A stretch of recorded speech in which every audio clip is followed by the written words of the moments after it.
देखो mass percentage का meaning क्या होता है, लेकिन वेट पर यूनिट वॉल्यूम लिखा है, तो हम इसको किस तरह से डिफाइन करेंगे।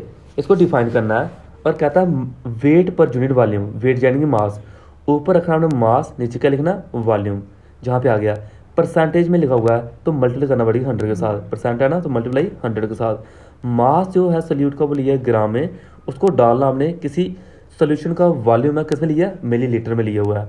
तो डिफाइन इसी तरह से किया हुआ कि जब मास आप सल्यूट डिजॉल्व करोगे 100 ml of the solution, solution का कितना वॉल्यूम है 100 ml है, कहता है कि उस टाइम आप क्या करोगे, इसको बोलते हैं mass by volume, mass by volume. यानी कोई सोल्यूट है उसका क्या है वेट है ग्राम में, उसको डाल दिया मैं किसमें, किसी सोल्यूशन में, उसका कुछ वॉल्यूम है किसमें ml में, तो उसको जो 100 से मल्टीप्लाई किया तो बना मास पर यूनिट वॉल्यूम, और 100 लगाया तो क्या बना परसेंट बनाए। इस तरह से जहाँ पे क्या है, कुछ हम बात करें हम यहाँ पे mass per unit volume percent concentration term is commonly use in medicine pharmacy, जहाँ पे इसको यूज़ करते हैं मास पर यूनिट वॉल्यूम कि वहाँ पे इनकी कितनी कितनी कंसंट्रेशन है उन दवाइयों में, ये वहाँ पे बात कर रहा है, इस टर्म को वहाँ पे यूज़ करते हैं। आगे है मोल फ्रैक्शन। मोल फ्रैक्शन का मतलब क्या होता है, मोल फ्रैक्शन का मतलब होता है जैसे फॉर एग्जाम्पल यहाँ पे लिखा हुआ है रेशो होती है जिससे नंबर ऑफ मोल की रेशो होती है, इसको एक्स या काई से डिनोट करते हैं, एक्स या किसका डिनोट करते हैं दिख रहा है, काई से डिनोट करते हैं, काई बोलते हैं इसको, एक्स को जी ध्यान रखना, एक्स को हम बोलते हैं काई भी बोलते हैं, जे ऐसे करते हैं इसको, काई को ऐसे लिखते हैं खींच के, जो होता है काई, इसे बोलते हैं हम मोल फ्रैक्शन। मोल फ्रैक्शन हमेशा नंबर ऑफ मोल की रेशो होती है, यानी कि ऐसे मान के चलते हैं जैसे अल्कोहल है, ठीक है, हमने क्या किया अल्कोहल में वाटर डाला, अल्कोहल में वाटर डाला, अगर अगर वाटर ज़्यादा है तो हम बोलेंगे सॉल्वेंट, अगर अल्कोहल ज़्यादा है तो बोलेंगे उसको सॉल्वेंट, जो कम होगा उसको बोलेंगे सल्यूट। देखो वन का मतलब हुआ, इधर लिखा हुआ मैंने अल्कोहल लिखा हुआ है, अल्कोहल, तो ऊपर भी क्या आएगा अल्कोहल, नीचे क्या आना है अल्कोहल प्लस वाटर आना है। अगर मैंने जहाँ पे वाटर लिखा हुआ है तो ऊपर क्या आएगा वाटर, नीचे क्या आना है वाटर प्लस अल्कोहल आना है, वाटर प्लस अल्कोहल आना है, ठीक है, जिसका मीनिंग हुआ क्या बताया मैंने, बताना यार। अगर अल्कोहल होगा स्टार्टिंग में, मतलब कि सर जिस कंपोनेंट को हमने निकालना होगा उसको रखना है ऊपर, बाकी जितना सोल्यूशन होगा उन सभी कंपोनेंट को हमने प्लस कर लेना है नीचे, चाहे एक हुआ दो हुआ तीन हुआ, उनको क्या करना है ऐड करना है, जिसका मीनिंग है। तो आ गया मोल फ्रैक्शन एक स्पीशीज की, मोल फ्रैक्शन आ गई दोनों स्पीशीज की। अगर मैं दोनों को सम करूं, दोनों सम करूंगा, नीचे क्या है n1 प्लस n2 है नीचे, ऊपर भी क्या आएगा n1, ऊपर क्या आएगा n2, तो जे और जे क्या हो गए कट, कट होकर कितना आना है 1 आना है, ये 1 समझ लगी, 1 कहाँ से आया नहीं समझ लगी, कॉपी दो, देखो ऐसे लिखा हुआ है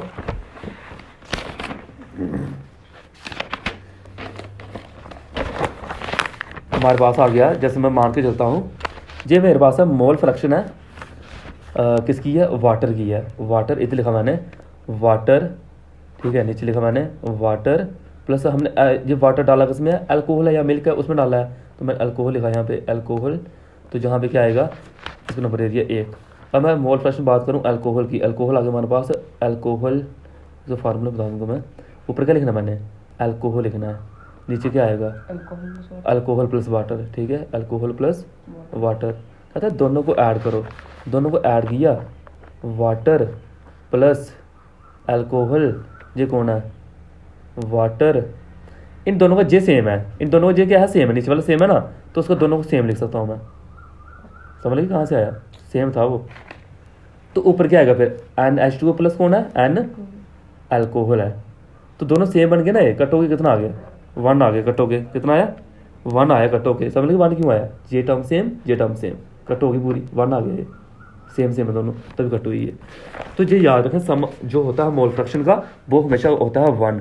तो हमारे पास क्या है क्वेश्चन दे दिए वैसा ही जैसे मैं समझा रहा था आपको, कहता है कि 138 ग्राम है इथाइल अल्कोहल, उसको आपने मिक्स करके रखा है 72 gram of water, 138 gram of ethyl alcohol को आपने मिक्स किया है वाटर के साथ, अल्कोहल को वाटर से मिक्स किया है, बस जहाँ पे मैंने टर्म नहीं बताई आपको, जहाँ पूरी वैल्यू दी है कि कितने ग्राम कितने वाटर में डिजॉल्व किया, कहता है ratio of mole fraction of alcohol into water, जो अल्कोहल वाटर में डाला हुआ है उनमें मोल फ्रैक्शन की रेशो बतानी वो कितनी आएगी। देखो क्या करना है, मैंने आपको बताया मोल फ्रैक्शन अल्कोहल की, लिखा पहले अल्कोहल, नीचे क्या आएगा अल्कोहल प्लस वाटर। ये एन लिखा हुआ है, एन का मतलब होता है नंबर ऑफ मोल, एन मतलब number of mole. Number of मोल निकालने का फॉर्मूला क्या होता है?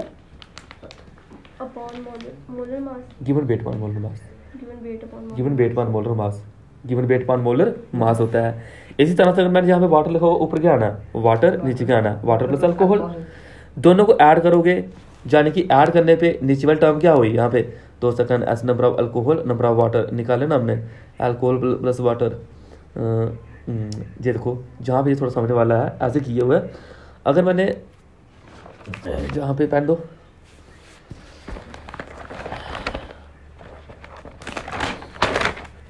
ध्यान देना। चलो मान लेते हैं हमारे पास एक अल्कोहल है, ठीक है, एंड वाटर है,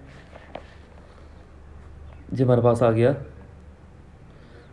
रेशो डिवाइड कर लिया है, इसको छोड़ो, ऐसे को इसको लिखते हैं n alcohol plus n water, जो एक बना हमारे पास एक। दूसरा रेशो पता क्या है, दूसरी हमारे पास एन वाटर और n alcohol plus n water है।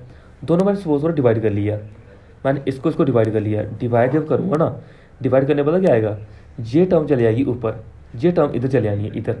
जब इधर जाएगी जे और जे टर्म क्या हुई कैंसिल, ऊपर क्या आना है एन अल्कोहल आएगा, नीचे क्या आना है एन वाटर आना है। देखो मैं बेटा जे की मैंने यहाँ बदल गया, मैंने सपोज करो ऐसे है पी अपान क्यू आर पान एस, पी अपान क्यू आर पान एस, इसको मैं लिख सकता हूँ पी पान क्यू इंटू एस पान आर लिख सकता हूँ। जे किया मैंने, कुछ नहीं किया, ठीक है, जे किया मैंने, चलो पता। हाँ एस एस क्या हुआ कट, पी पान कितना आ गया, जो भी था वो आ गया। तो देखो आगे लिखा है एन अल्कोहल। आप बोलो सर 138 कहाँ से आया, हमें पता नहीं चला। 138 क्वेश्चन में दिया हुआ है, मैंने बोला गिवन वेट, बोला मैंने गिवन वेट होता फार्मूला एन का, गिवन वेट इसका दिया हुआ है 138, तो गिवन वेट हुआ अल्कोहल का 138। आप बोलो सर अपान में कहाँ से आया, अभी आपको अल्कोहल का फार्मूला पता होना चाहिए, ठीक है, अल्कोहल का फार्मूला कोई बात नहीं, नए नए हो भी आ जाना चाहिए। C2H5OH इसका होता है मोलर, ये फार्मूला होता है। कार्बन कितने हैं 12, यानी कि 200 मीटर की कितना 24, ये 24 कहाँ से आया, मोलर मास को मैंने लिया, 2 कार्बन है 2 बार लिया, प्लस एच कितने हैं 5, ऑक्सीजन 1 कितना आया, जे आया हमारे पास 5 6, जो वो 30 हुआ ना, सर ये अच्छा अच्छा ये अच्छा अच्छा 5 6 हो गए, एक लिखा ना, 5 ये 5 लिखे हुए मैंने, ओ 16 ठीक है। ऐड करोगे आएगा 46 आएगा, प्लस करना था ना, तो गिवन वेट पान मोलर मास कितना 46, देखो 138 पान कितना आया 46 आया, चला पता क्या कहाँ से आया, कोई डाउट इसमें। आगे वाटर के लिए लेना है, वाटर के लिए आपको जहाँ पे देखना है, वाटर के लिए हमारे पास दिया कुछ, वाटर के लिए हमारे पास दिया है कितना 72 दिया हुआ वाटर का गिवन वेट 72, तो लिखा हमने 72 लिखा वाटर का। और वाटर का मोलर मास आपको पता है कितना होता है, ये 2 और 16 कितना हुआ 18, 2 और 16 18 हुआ, तो हमारे पास ये वाटर का वेट आ गया। जब वो डिवाइड करोगे, डिवाइड करने में 3.4 रेशो आनी है, 3.4, ये डिवाइड कर लेना किससे होगा ये, तो 3.4 46 1 46 सही होगा। कर लेना जितने होगा ये 3.4, यानी 18 इंटू 4 46 इंटू 3, 3.4 आ गया, ठीक है। कोई डाउट है तो पूछो मुझे, पूछो मुझे क्या पूछना है। इसमें मैंने क्या बताया, नंबर ऑफ मोल कैसे निकालते हैं, गिवन वेट पान मोलर मास। बाकी मोल फ्रैक्शन का फार्मूला क्या होता है, अगर अल्कोहल की अल्कोहल अपान दोनों कंपोनेंट, वाटर है तो वाटर अपान दोनों कंपोनेंट, दोनों डिवाइड किया, डिवाइड करने पे जो मिला दैट इज द आंसर हुआ ये, ठीक है जी। आपको आ जाना चाहिए, कोई डाउट नहीं होना चाहिए। देखो मोलैरिटी क्या होता है, मोलैरिटी सिया, मोलैरिटी बताओ क्या होती है, मोलैरिटी समझाओ मुझे, मोलैरिटी बताओ क्या होती है मोलैरिटी, आप बताओ molarity. number of mole of solute on volume of solution in kg, KG नहीं, वॉल्यूम केजी में थोड़ी, in वो लिखा अभी लिखा हुआ देखो, in liter, हाँ लीटर, वॉल्यूम है, वेट हो तो केजी, वॉल्यूम है तो लीटर। तो देखो क्या बनेगा, मोलैरिटी को डिफाइन करेंगे number of mole of salute, dissolve करियो किसमें 1 लीटर सोल्यूशन में डिजॉल्व करियो, ऐसी इसको क्या बोलते हैं, मोलैरिटी बोलते हैं। फॉर्मूला लिखा है number of mole of salute, volume of solution in litre. Example लिखी हुई है 1 मोलर NaOH का मतलब क्या होता है, अब मतलब मोलैरिटी बड़े एम का मतलब 1 मोल ऑफ NaOH कितना, 1 मोल ऑफ NaOH प्रेजेंट है 1 लीटर ऑफ द सोल्यूशन। जैसे मैं बोलूँ 1 MH2SO4 का मतलब क्या हुआ, 1 m H2SO4, आप बोलोगे sir 1 mole of H2SO4 present है 1 लीटर ऑफ द सोल्यूशन। मैं बोलूँ 1 m NaCl का मतलब क्या हुआ मोलैरिटी के रिगार्डिंग, तो आपको पता होना चाहिए कि 1 मोलर NaCl का मतलब हुआ 1 mole of NaCl present in 1 litre of the solution. इस तरह से आपको एग्जांपल दी हो सकती है, आपको आना चाहिए, जरूरी नहीं एक एग्जांपल को रट लिया तो बस हो गई, एक टिकट लाना। देखो जहाँ पे कहता है कि जब कभी हमारे पास दो सोल्यूशन है, एक सोल्यूशन है इसकी मोलैरिटी M1 है, इसका वॉल्यूम V1 है, एक दूसरा सोल्यूशन बना के रखा हुआ हमने, इसकी मोलैरिटी M2 है, वॉल्यूम V2 है। कहते हैं उस टाइम मोलैरिटी इक्वेशन क्या आती है, M1 V1 equal M2 V2 आती है। इक्वेशन लिखी हुई है कब, जब हमारे पास दो अलग अलग सोल्यूशन होंगे उस टाइम हमारे पास equation M1 V1 equal M2 V2 आती है। जो इक्वेशन आगे काम आएगी कहीं न्यूमेरिकल में, देखो न्यूमेरिकल आगे हमारे पास एक न्यूमेरिकल जरूर करने, देखो नीट की क्वेश्चन साथ साथ नीट की तैयारी साथ साथ ही हो जाएगी। कहता है 6.02 इंटू 10 की पावर 20 मॉलिक्यूल जे किसके यूरिया के। अभी जहाँ पे आपको पता होना चाहिए कि यूरिया का फार्मूला क्या होता है, यूरिया का फार्मूला पता है किसी को, मैंने बताया हुआ है। NH2CO हाँ शाबाश, NH2CO NH2 यूरिया का फार्मूला होता है, आपको पता है लिखने की जरूरत नहीं है। कहते हैं प्रेजेंट है किसमें 100 ml of its solution, 100 millilitre solution में यूरिया के मॉलिक्यूल प्रेजेंट है, इतने दिए हुए हैं। कहते हैं कंसंट्रेशन ऑफ यूरिया सोल्यूशन क्या आनी है, क्या लिखा हुआ है कंसंट्रेशन लिखा हुआ है। मैंने आपको उधर ही बताया कि मोलैरिटी और कंसंट्रेशन सेम होती है, सेम फार्मूला होता है, जरूरी नहीं उसने मोलैरिटी लिखा हो। तो कहता है कि इस क्वेश्चन को क्या करेंगे हम, इस क्वेश्चन को करने के लिए आपने सबसे पहले मोल ऑफ यूरिया निकाले हैं, mole of urea. Mole of urea कैसे निकालोगे, ये निकालने हैं 6.02 इंटू 10 की पावर 20, जो क्वेश्चन गिवन दिया गया, गिवन हाँ दिया है 6.02 इंटू 10 की पावर 20, इतने मॉलिक्यूल हैं। और जब कभी भी मोल बढ़ आता है उसके साथ हम क्या लेते हैं, फिर एवोगाड्रो नंबर लेते हैं। क्या होता है एवोगाड्रो नंबर का वैल्यू, 6.02 हाँ इंटू 10 की पावर नहीं माइनस, माइनस कहाँ से आ रहा है, प्लस होता है 10 की पावर 23, क्यों आया मोल लिखा था यहाँ पे मोल। तो इस तरह से हम लिख सकते हैं, डिवाइड करेंगे 6.02 क्या हुआ कैंसर, 20 23 गया ऊपर, 20 में से 23 निकालेंगे कितना ना, 10 की पावर -3 मैं वही बता रहा हूँ 20 में से 23 निकालेंगे कितना आते हैं, तो वही लिखे हुए हैं। बाई टर्म किसकी है, नेगेटिव होगी ना ऊपर जाएगी ये, तो कितना आना है 3, जो ऊपर लेके जाना बेटा 20 में से 23 फिर निकलेंगे। आगे कंसंट्रेशन यानी कि मोलैरिटी, कहते हैं इसका फार्मूला होता है number of mole upon volume. Number of मोल तो हमने निकाल दिए कितने 10 की पावर -3 जे रखे, upon number of litre, litre दिया हुआ हमें क्वेश्चन में, वो कितने 100 दिया हुआ है क्वेश्चन में। बाकी जब हम निकालते हैं इसको मल्टीप्लाई कर लेना है 1000 के साथ, 2 0 2 0 कट, 1 0 यहाँ पे बचा हुआ है, 1 0 बचा हुआ है, 1 0 बचा हुआ है, यानी कि 1 0 बचने का मतलब ये है कि 3 में से 1 कम कर दो, 2 आना है इधर, कितना आना 2, तो 2 का मतलब होगा 1/100, 2 का मतलब क्या है 1/100 लिखो, जहाँ इसको 10 की पावर -2 लिखो, 10 की पावर -2 जब 1/100 दोनों का मतलब सेम है, और 1/100 का मतलब होता है 0.01 होता है, 0.01 होता है 1/100 का मीनिंग होता है, ठीक है। चलो पता क्या बोला, कैपिटल एम का मतलब मोलैरिटी, जहाँ इधर आप मोल पर लीटर भी लिख सकते हो उधर, ये ध्यान रखें। आगे देखो क्या आया मोलैरिटी, मोलैरिटी सेम इसी तरह से डेफिनेशन होगी, बस वहां पे वॉल्यूम की जगह क्या लिखा होगा, वेट लिखा होगा, वेट लिखा होगा वॉल्यूम की जगह। देखें it is defined as number of mole of solute present in 1 kilogram of the solvent, 1 kg of the solvent, पीछे था लीटर ऑफ द सॉल्वेंट, इधर क्या बोलना है 1 kg ऑफ द सॉल्वेंट। तो मोलैरिटी का फार्मूला बना मोल of solute upon mass of the solvent, जिस सॉल्यूट अपॉन सॉल्वेंट आ गया केजी में, उधर था लीटर में, इधर क्या लिखना है किलोग्राम में। कहता है इधर एग्जाम्पल का मतलब क्या हुआ यहाँ पे 1.00 छोटा एम का मतलब molarity, 1.00 M solution of KCl का मतलब है कि आपने 1 मोल KCl को डिजॉल्व करके रखा 1 किलोग्राम ऑफ द वाटर में, 1 मोल आपने KCl डिजॉल्व करके रखा 1 किलोग्राम ऑफ द वाटर में डिजॉल्व करके रखा हुआ है। ये मतलब है इसका, कभी इस तरह से न्यूमेरिकल करना होगा, कोई न्यूमेरिकल पेपर में आ गया, जैसे पूछा गया कि what will be the molarity of the solution containing 18.25 gram of HCl gas in 500 gram of water, तो जैसे पीछे की वैसे ही करना है। मोलैरिटी कह रहा है यहाँ पे निकालने के लिए, देखो मोलैरिटी कैसे निकालेंगे, मोलैरिटी का फार्मूला होता है सबसे पहले, तो ध्यान नहीं दे रहा हूँ ध्यान दे, फार्मूला होता है number of mole upon mass of solvent. ये फार्मूला मोलैरिटी का मतलब होता है, देखो इधर ध्यान देना, अभी समझने वाला है यहाँ पे, नंबर ऑफ मोल का फार्मूला क्या होता है गिवन वेट अपॉन मोलर मास।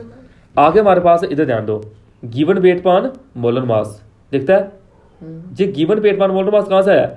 इस n का मतलब है, इस पहली लाइन का मतलब है W/m। बी का मतलब क्या है? मैं बताया क्या मतलब होता है बी का? सल्यूट होता है बी का मतलब। बी मतलब सल्यूट। तो इसका मतलब ये हुआ सर सल्यूट का जहाँ पे नंबर ऑफ मोल का मीनिंग हुआ गिवन वेट पान, गिवन वेट किसका? सल्यूट का। लिखा सल्यूट, लिखा क्या लिखा? सल्यूट लिखा। अपान मास ऑफ द सॉल्वेंट क्या है वो? हाँ एम आ गया, लेकिन किसका निकालना? सल्यूट का निकालना है। और नीचे क्या लिखा हुआ ये line? Mass of the solvent. तो ये क्या है? वेट या मास, एक ही मीनिंग इसका, ऑफ द सॉल्वेंट। सॉल्वेंट होगा तो हमने ए लगाना है इधर। क्या लगाना है? ए क्या है? सॉल्वेंट है। तो हमारे पास आ गया, इसको लिखा हमने केजी को किस में कन्वर्ट कर लिया? ग्राम में कन्वर्ट कर लिया। तो केजी को ग्राम में कन्वर्ट करेंगे तो मल्टीप्लाई करना पड़ेगी 1000 के साथ। मल्टीप्लाई किस साथ करनी है? 1000। केजी को ग्राम में कन्वर्ट करना है। देखो 1 केजी अगर 1000 के बराबर है, ठीक है, 1000 ग्राम के बराबर है, तो हमारे पास आएगा 1 केजी अपान क्या करना पड़ेगा? 1000। ये 1 ग्राम आ गया, यानी 1 ग्राम किसके कुल आ गया? 1/1000। 1 ग्राम 1/1000। तो 1/1000 आएगा, इधर ध्यान दो, इधर 1/1000 आएगा। 1/1000 अगर इधर आया, वो 1000 नीचे से कहाँ जाएगा? ऊपर। वो ऊपर हमने लगा के रखा हुआ है। केजी को ग्राम में कन्वर्ट किया, इधर किलोग्राम को ग्राम में कन्वर्ट किया है। कैसे? किलोग्राम को ग्राम में कन्वर्ट किया है, तो ग्राम किसके कुल हो गया? 1 अपान में आ गया, वो अपान में। तो अपान में टर्म कहाँ चलेगी? ऊपर चलेगी। तो वेट आपको गिवन देके रखा हुआ है। देखो वेट आपको गिवन देकर रखा है कितना? 18.25 दिया हुआ है। जी वेट, जी वेट लिखा हमने 18.25। अपान हमारे पास आ गया मोलर मास। वेट पान मोलर मास। मोलर मास हमारे पास है, मोलर मास HCl है। अभी HCl का मोलर मास होगा पता होना चाहिए कितना होता है? H का 1, Cl का 35.5 होता है, तो कितना आ गया? 36.5 आ गया, 36.5। तो हमारे पास आया 36.5। चलो पता कहाँ से आया? कहाँ से आया? मोलर मास से। HCl का। NaCl होता है फिर क्या आना था सर? उनको प्लस कर देना था हमें। Na का 23, Cl का 35.5, 58.5 आना था। तो ये वहां से आया। अपान में लिखा मास ऑफ सॉल्वेंट लिखा हुआ है, जी लिखा वेट WA की वैल्यू, सॉल्वेंट का वेट आपको गिवन देके रखा होगा। कितना दिया है? 500 gram of the water. Water है ना, सॉल्वेंट होगा वो। कितना है? 500 है। तो ये लिखा हमने 500 देखा। और मल्टीप्लाई जो भी है डिवाइड करना, डिवाइड करके कितना आएगा? ये 1m आ रहा है। डिवाइड करके कितना आ रहा है? 1m आ रहा है। दैट इज द आंसर आ गया हमारे पास 1m। m मतलब मोलैलिटी, m मतलब मोलैलिटी। बड़ा m होगा तो मोलैलिटी। पूछो, डाउट पूछो मुझे, पहले नंबर डाउट पूछे जो भी है। पूछो कोई डाउट इधर है? से समझाओ बाकी। ये वाला ये मैं आपको जहाँ पे बताता हूँ, इधर देखो, इधर ध्यान देना। तो कम हो नहीं तो मैं बोर्ड पे करा देना है मैंने। मोलैलिटी का मतलब होता है, क्या फार्मूला होता है? Number of mole of salute upon wait of the solvent. ये होता है इसका मतलब होता है फार्मूले का। अभी जहाँ से मतलब क्या हुआ कि अगर हमने इसको ग्राम में रखा हुआ है तो सर इधर आपको 1000 लगाना पड़ेगा। अगर आपने इसको केजी में रखा है फिर 1000 नहीं लगाना पड़ेगा। मुझे क्या किया, मैंने ग्राम में कन्वर्ट कर लिया, 1000 लगाना पड़ा। जहाँ मिलीलीटर लिखा तो 1000 लगाना पड़ेगा। अभी जहाँ पे आएगा हमारे पास sir number of mole of solute का मतलब होता है क्या? क्या मतलब होता है सर? गिवन वेट, लेकिन किसका वेट? सल्यूट का, जो डाला है हमने। Given weight upon molar mass of the salute, जो मतलब होता है इसका। ये सुनो, नए नए वर्ड आपके लिए सीखने हैं। एन का मतलब वेट पान मोलर मास फार्मूला मैंने बताया। इनटू हमारे पास दिया हुआ यहाँ पे, जे तो मैंने इसकी लिख दिया ना, इसकी मैंने ये लिख दिया एन का जगह पर, जे तो दिया हुआ है। WA को वैसे रखो, इनटू क्या आएगा? 1000। अभी जहाँ पे देखो आगे हमारे पास क्या है? आगे हमारे पास दिया हुआ गिवन क्या दिया हुआ है? देखो वेट ऑफ द सल्यूट हमें दिया है 5 पॉइंट समथिंग था कुछ, 18.25 18.25 आ गया अपान मोलर मास है सल्यूट का। HCl को पानी में डाल रहे हैं हम। HCl का मोलर मास सर हमें पता है 36.5 होता है, ठीक है। इनटू सर हमारे पास WA वेट ऑफ सॉल्वेंट का दिया, पानी का वो दिया 500 दिया, वो 500 इनटू क्या है? 1000। जहाँ से बस कट करो अभी यहाँ पे, जैसे 2 0 कट हो गया, 5 2 जा 10, 72 कितना आएगा? 72 होता है, ठीक है। 72 ने 72, 72 पॉइंट समथिंग आना है। बाकी 18 को से डिवाइड कर लेना, डिवाइड करोगे जी आपको इस तरह से 1 मिल जाएगा। डिवाइड कर लोगे नहीं खुद? बाकी गिवन लेकर रखा हो कि मोलर मास SCR का 36.5 होता है। अब पूछो, अब क्या डाउट है इसमें? अब पूछो क्या पूछना? पूछना कुछ तो आपने अब वो क्लियर। फार्मूला क्या? फार्मूला एन का फार्मूला एन का नंबर ऑफ मोल हाँ वेट अपॉन मोलर मास ना गिवन वेट अपॉन मोलर मास। ना, जब मैं समझा लेता हूँ फिर मैं पूरा टू द पॉइंट चाहिए होता है। आप बताओ किसका? नंबर ऑफ मोल का फार्मूला। बोलो शाबाश, आप बोलो। Given weight upon molar mass. Given weight of the solute, solute ही तो बोलना था, upon molar mass. Weight of the solute upon molar mass, B लिखा हुआ ना अगर, तो बस इसका काम है। आप गलती से या बी या ए लिख दो, क्वेश्चन गलत हो गया। ये ध्यान रखना है, टू द पॉइंट एग्जैक्ट चीज़ें बतानी है। देखो नॉर्मैलिटी, ये पहली दो डेफिनेशन मोस्ट इंपॉर्टेंट है। मैं करवाने को आगे भी करवा दूंगा, बट पहली दो आपको एग्जाम में आने के चांस है। आगे आपको पेपर में 11th में कोई नहीं पूछेगा, बस इतना है, इतनी गारंटी रही। बस मैं फिर भी करवा दूंगा आपको। देखो नॉर्मैलिटी का मतलब क्या होता है, जैसे हमने पीछे पढ़ा number of mole of salute पढ़े अपॉन वॉल्यूम पढ़ा मोलैरिटी में। यहाँ पे number of mole of salute नहीं होते हैं, कहता है number of gram equivalent of solute. Number of मोल की क्या लिखना है? Number of gram equivalent. अभी आप बोलो सर नंबर ऑफ ग्राम का मतलब क्या हुआ? नंबर ऑफ ग्राम का मतलब होता है वेट ऑफ द सल्यूट पढ़ा पीछे हमने। नंबर ऑफ मोल का मतलब wait upon molar mass, weight of the salute upon molar मास। तो जहां पे नंबर ऑफ ग्राम इक्विवेलेंट का मतलब होगा weight of the solute in gram, उधर था अपॉन में मोलर मास। जहां अपॉन मोलर मास नहीं, इक्विवेलेंट आया था, इक्विवेलेंट वेट बोलना है। ये डेफिनेशन अलग है, wait of the solute in gram upon equivalent weight of the salute. ये आ गया। क्या बोला मैंने यहाँ पे? पूरा बता दो मुझे, कोई बात नहीं, गलत होगा कोई बात नहीं, आप बोलो। Equivalent weight of solute upon, आप बताओ।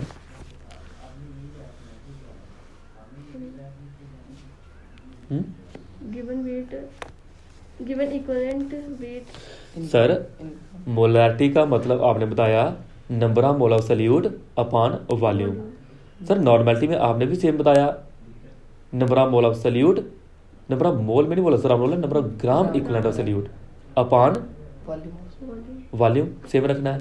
Sir number of gram equivalent solute का मतलब होता है, वहां पे था गिवन वेट अपॉन मोलर मास, यहाँ पे बोलना है गिवन इक्विवेलेंट वेट अपॉन, ठीक है, given equivalent wait upon molar मास। थोड़ी क्या बोलना है यहाँ पे, इक्विवेलेंट वेट बोलना है, wait of the salute upon equivalent weight. Equivalent weight ये फार्मूला है इसका, सल्यूट अपॉन इक्विवेलेंट वर्ड जरूर बोलना है यहाँ पे, क्योंकि इक्विवेलेंट वर्ड का मतलब है कुछ। क्या मतलब है उसका इक्विवेलेंट वेट का मतलब? ये देखो इक्विवेलेंट वेट अगर हमने निकालना होगा एटम का, शायद मैंने जो चीज़ें बताई पहले की आपको, आपको बताइए किसको बताई है, तो वो ये एटॉमिक वेट पान बैलेंस याद रखना, एटॉमिक वेट पान बैलेंस ही। जैसे हम बात करते हैं ऑक्सीजन की, ऑक्सीजन का वेट कितना होता है? 16। इसकी बैलेंसी कितनी आनी है? बैलेंसी का मतलब होता है 2, क्यों आया पता है? ऑक्सीजन ऐसे याद रखो यार, ऑक्सीजन अभी मैं शॉर्टकट क्या बनाऊंगा, इसको बड़ी लंबी कहानी है ऑक्सीजन की। ऑक्सीजन ज्यादा 16वें ग्रुप का एलिमेंट है, ये 16वें ग्रुप का। जैसे इसका एटॉमिक नंबर है 8, 1s2 आता है, मुझे आपको पता नहीं चलेगा जी क्या लिखा मैंने, जब आपको क्लियर होगा दूसरे चैप्टर में पढ़ाऊंगा मैं। 1s2 2s2 2 6 6 इधर आना 4 4 2 6 2 8 आ गया, 4 2 6 2 8 आ गया।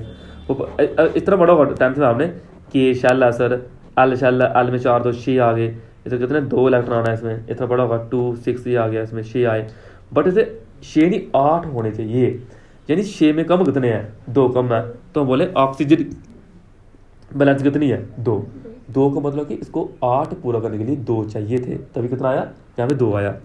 एल्यूमिनियम के बाहर वाले 3 इलेक्ट्रॉन होते हैं, यानी कि उधर आ गया 3। इस कंसेप्ट को बाद में इसको पेंडिंग रखो, मैं बाद में क्लियर कर दूंगा इसको कि क्या मीनिंग है इसका, बट इतना याद रखो कि एटम के केस में अगर आपको इक्विवेलेंट वेट निकालना हो तो फार्मूला अलग होता है। ऐसे 6-7 फार्मूले आने हैं, आता है ऊपर एटॉमिक वेट लिखते हैं, नीचे क्या लिखते हैं? बैलेंसी लिखते हैं। इसके लिए आपको पीरियोडिक टेबल लर्न करना पड़ेगा, फिर आएगा। क्लोरीन के लिए कितना ना, क्लोरीन का एटॉमिक वेट होता है 35.5। क्लोरीन आता है 17 ग्रुप का एलिमेंट, 17 ग्रुप के एलिमेंट के 7 होते हैं बैलेंस इलेक्ट्रॉन, 8 पूरा करने के लिए 1 चाहिए, तो तभी इधर क्या आया? 1 आया। अगर नोबल गैस होती उसका 0 आना था, उसके पहले ही 8 होते हैं, ठीक है, ये ध्यान रखना। आगे फार्मूले और भी बड़े हैं आयन के लिए है, लेकिन आप